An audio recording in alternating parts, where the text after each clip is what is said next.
Hello students, welcome to my YouTube classes. Last classes में हमने जैसे कि एसिड, बेस और साल्ट के बारे में पढ़ा है, लेकिन इनमें पीएच का क्या रोल होता है तो आज इसी के बारे में पढ़ेंगे। पीएच है वो पीएच मूल्य एक संख्या होती है जो पदार्थ की अम्लीयता व क्षारीयता को प्रदर्शित करता है, यानी कि उनकी एसिडिटी और बेसिस के बारे में बताती है। इसका मान हाइड्रोजन आयन के सांद्रण के व्युत्क्रम के लघुगुणक यानी कि लोगरिथम के बराबर होता है। अगर पीएच बराबर देखें तो लोग ब्रैकेट 1/H प्लस या फिर पीएच इक्वल्स टू होता है -log_H प्लस। पीएच का जो मान है अगर हम देखें तो वो 0 से 14 के बीच होता है। तो जिन विलयनों के पीएच का मान है वो 7 से कम होता है तो वो तो क्या होंगे, एसिडिक होंगे। और जिन विलयनों का पीएच का जो मान है वो 7 से अगर ज़्यादा हो रहा है तो वो क्या होंगे, वो क्षारीय यानी कि बेस होंगे। और जो उदासीन विलयन है उसकी जो पीएच है उसका मान है वो 7 होता है।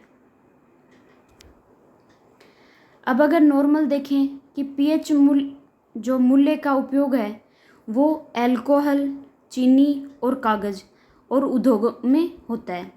यानी कि नॉर्मली पीएच का जो हम डेली रूटीन में हम जिन चीज़ों के बारे में देखते हैं, सुनते हैं, तो आप देख लो कि जो अल्कोहल है या फिर चीनी है या कागज़ है या फिर उद्योगों में इनका यूज हो रहा है।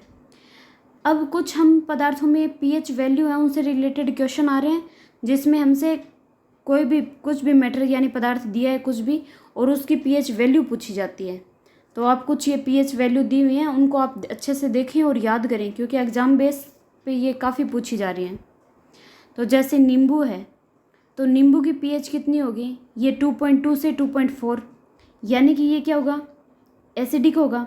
सिरका है तो ये भी 2.4 से 3.4 के बीच होगी, ये भी एसिडिक है। फिर शराब है तो ये भी 2.8 से 3.8 के बीच में होगी, जो कि एसिडिक है। फिर टमाटर जूस की बात करें तो टमाटर जूस है ये काफ़ी इम्पोर्टेंट है, तो आप देखो ये 4 से 4.4 के बीच में होता है। और बियर है वो क्या होगी कि 4 से 5 के बीच में होगी। और जो कॉफ़ी है तो कॉफ़ी की पीएच कितनी होगी, तो वो होगी 4.5 से 5.5 के बीच में। जैसे हमारा नॉर्मल देखें, हम हमारी बॉडी से रिलेटेड अगर देखें पीएच वैल्यू, तो जैसे कि यूरिन के अंदर देखें यानी कि मानव मूत्र में देखें कि उसकी पीएच कितनी होती है, तो वो होगी 5.5 से 7.5 के बीच में। और जो मानव लार है यानी कि हमारी जो लार होती है तो मुंह के अंदर पीएच कितनी होगी, तो वो 6.5 से 7.5 के बीच में होगी। यानी कि आप देखो ये कुछ कुछ एसिडिक भी है और कुछ कुछ बेस भी है इसके अंदर। यानी कि और अगर मानव रक्त देखें यानी कि जो हमारा ब्लड है इसकी पीएच कितनी होती है, तो नॉर्मल देखो कि मानव ब्लड है उसकी पीएच होगी 7.3 से 7.4। ये क्या होगी, यानी कि मानव जो मूत्र है, मानव लार है या फिर मानव रक्त है, तो आप ये काफ़ी इंपॉर्टेंट है इनकी पीएच, तो आप अच्छे से देखें और याद करें क्योंकि एग्जाम में काफ़ी बार रिपीट हो रही है। अब अगर मिल्क यानी दूध की पीएच की बात करें तो कितनी होती है, तो वो होगी 6.4। फिर पीएच का अगर हमारी डेली रूटीन में यानी कि दैनिक जीवन है उसमें अगर उसके महत्व देखें कि उसकी क्या वैल्यू है, तो देखो इसमें फर्स्ट है मनुष्यों और पशुओं में पीएच शरीर में होने वाली जैव रासायनिक क्रिया में अधिकतर संकीर्ण पीएच वर्ग 7 से 7.8 तक होती है। यहाँ तक कि पीएच के में थोड़ा सा भी परिवर्तन है वो इन क्रियाओं पर बुरा असर डाल सकता है। जैसे हमने अभी देखा कि जैसे मानव मूत्र, मानव लार, मानव रक्त, तो इनकी पीएच क्या थी, यानी कि 7 के आसपास ही है। तो इसमें यही बताया कि ये जो है 7 से 7.8 के बीच में होती है। फिर सेकंड है अम्लीय वर्षा यानी कि एसिडिक रेन। अम्लीय वर्षा में क्या होता है कि जो पीएच वैल्यू है वो क्या होगी, 7 से कम होगी। और अगर बहुत ही कम हो जाए तो नॉर्मल अगर बहुत कम हो रही है तो उसको क्या बोलेंगे, अम्लीय वर्षा बोलेंगे, और ये बहुत हार्मफुल होती है। तो इसमें देखें कि जब वर्षा का पानी है उसकी पीएच है वो 5.6 से कम हो जाती है, यानी कि काफ़ी एसिडिक होगी। तो उसे अम्लीय वर्षा कहते हैं। जब अम्लीय वर्षा नदियों में बहती है तो पानी का पीएच है वो कम हो जाता है और वह अम्लीय हो जाता है, जिसके परिणाम स्वरूप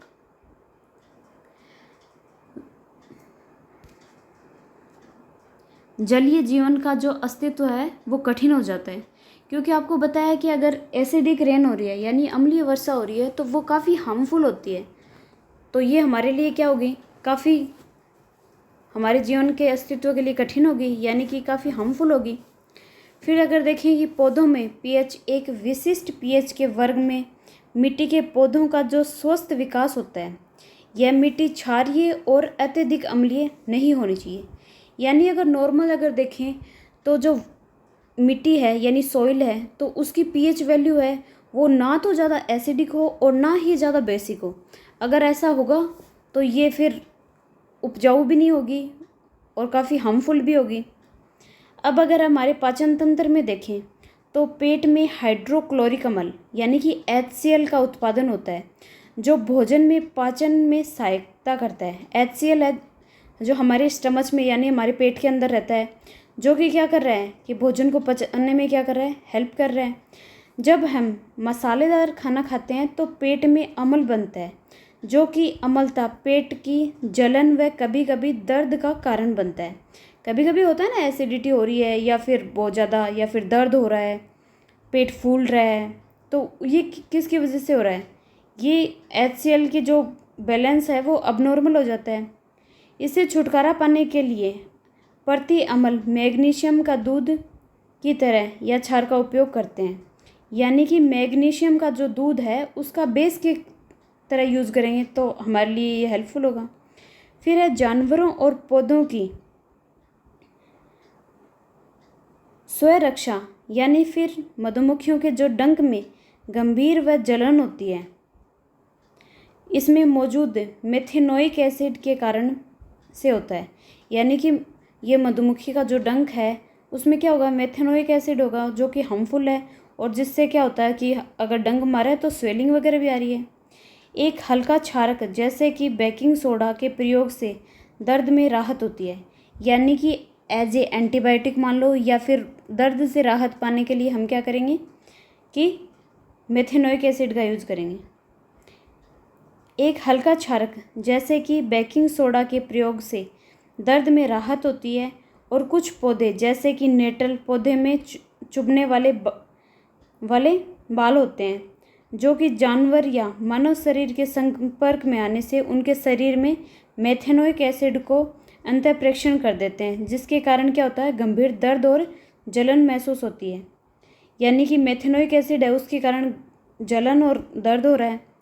तो फिर इसके इलाज के लिए क्या है कि नेटल पौधे के पास में जो उगने वाले डंक पौधे, यानी नेटल से तो प्रॉब्लम हुई है लेकिन जो डंक पौधे हैं उनके पत्तों को प्रभावित अंग पर मलने से राहत प्रदान होती है। यानी कि ये जो डंक पौधे हैं वो एज ए एंटीबायोटिक ही मान लो आप, क्योंकि ये हमें रिलीफ करते हैं दर्द से, तो ये होगा।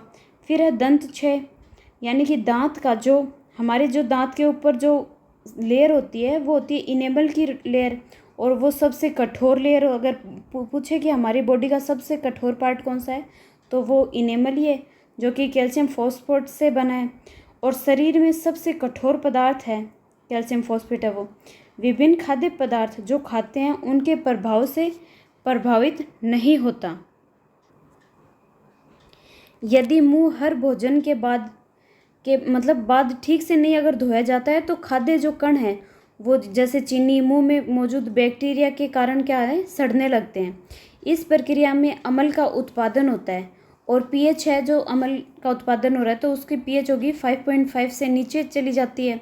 इस कारण जो बनी अम्लीय दशा में दांत का जो इनेमल है वो क्षीण हो जाता है।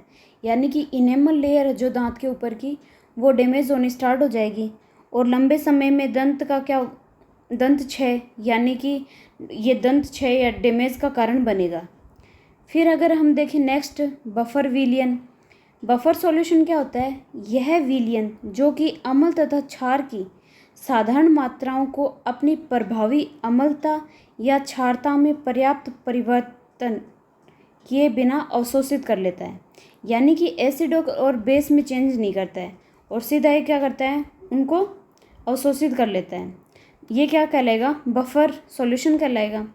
जैसे एग्जाम्पल के तौर पे देखें तो सोडियम एसीटेट है तथा एसिटिक एसिड का जो मिश्रण है एक प्रभावी बफर सॉल्यूशन है। जब इसे पानी में विलीन किया जाता है तो जिस विलयन में बफर विलयन यानी अंतर्विष्ट होता है वह अत्यंत मंद अम्ल के रूप में कार्य करता है। अब अगर नॉर्मल एग्जाम में हमसे पूछें कि कोई क्वेश्चन आ जाए कि इनमें से बफर सॉल्यूशन कौन सा है, तो आप एग्जाम्पल के तौर पे याद रखो कि जो सोडियम एसीटेट है और जो एसिटिक एसिड है इसका जो मिश्रण होगा वो बफर सॉल्यूशन है। और ये क्या होता है, वाटर सोल्यूबल भी होगा।